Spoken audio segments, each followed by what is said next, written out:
Солтүстік Қазақстан облысында азық-түлік бағасы 10%-ға қымбаттады.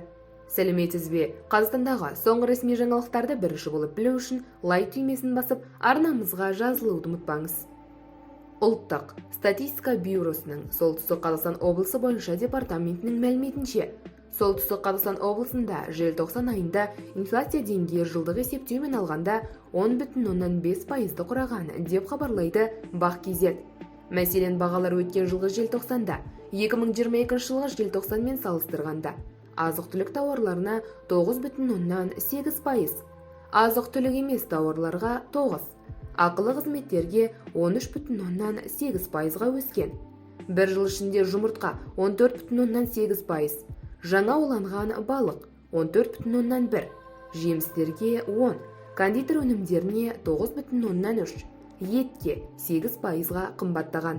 Ал жарнамалар 6,9%-ға арзандаса, күріш 37,3%-ға қымбаттады. Алкогольді ішімдіктерге де баға өскен. Енді ол 18,7%-ға қымбатқа сатылады. Алкогольсіз сусындар 16,4%-ға қымбат. Көкөністерге баға 2,1%-ға өсті. Соның ішінде сәбізге 21,7%, қызылшаға 19,1%, қырыққабатқа 16,9% өссе, пиязға 12%, картопқа 1,5%-ға төмендеді. Қант 14%-ға арзандады.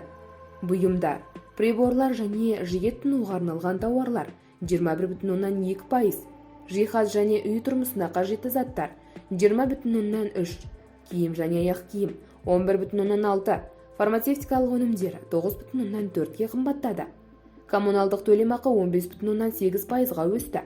Амбулаторлық қызметтер 14,7%, шаштара және жеке қызмет көрсететін мекемелер қызметтері 14,9%, сақтандыру қызметтері 3,1%-ға қымбаттады.